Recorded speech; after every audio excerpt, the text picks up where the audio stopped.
আসসালামু আলাইকুম রহমতুল্লাহি ওবরাকাতু। সম্মানিত দিনী ভাই বোনেরা, আজকে আলোচনা করব সন্তানকে আদব শিক্ষা না দেওয়ার পরিণাম। এক ব্যক্তি আবু হাফস সিকান্দুরি রহমতুল্লাহের নিকট উপস্থিত হইয়া বলিল, আমাকে আমার ছেলে মারিয়াছে। নাউজুবিল্লাহ। কি বলছে? ওনাকে ওনার ছেলে মারছে।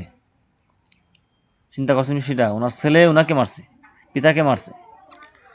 তখন তিনি আশ্চর্য হইয়া বলিলেন, সুবহানাল্লাহ। উনি সুবহানাল্লাহ বলছে, নাউজুবিল্লাহ বলে নাই। পুত্র পিতাকে মারিয়াছে, সুবহানাল্লাহ বলছে। সত্যি মারিয়াছে কি? উনি প্রশ্ন করলেন। এতপর জিজ্ঞাসা করিলেন, ছেলেকে আদব শিক্ষা দিয়াছিলে কি না? আপনাকে আপনার ছেলে যে মারছে, আপনি কি আপনার ছেলেকে আদব শিক্ষা দিয়েছিলেন? সে উত্তর দিল, না।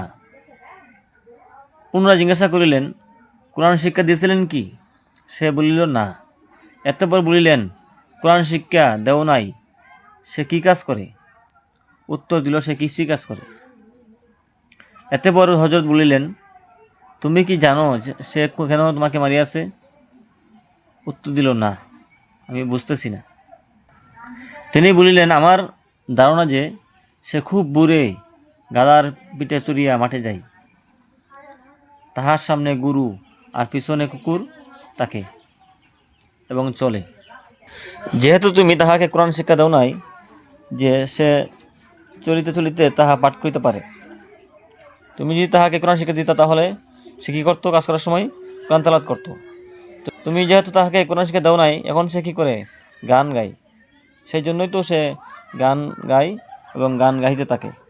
তখন মনে হয় তুমি তাহাকে বাধা দিয়েছিলা, নিষেধ করিয়াছিলা, ফলে সে তোমাকে গুরু মনে করিয়া মারিয়াছে। এখন এই জন্য আল্লাহ শুকরিয়া আদায় করো যে সে তোমার মাথা ভাঙ্গিয়া চুরমার করে নাই। প্রিয় ভাই বোন, আমরা প্রত্যেকেই আমাদের সন্তানদেরকে কোরআন শিক্ষা দেব। তা না হলে সন্তান বড় হয়ে কী করবে? পিতামাতাকে কষ্ট দেবে, তাদের অবাধ্য হবে, তাদের কথা শুনবে না। আল্লাহ রাব্বুল আলামিন আমাদের প্রত্যেকের ছেলে সন্তানকে সঠিক মানুষ হওয়ার এবং দ্বীনের শিক্ষা দেওয়ার তৌফিক দান করুন। আমিন।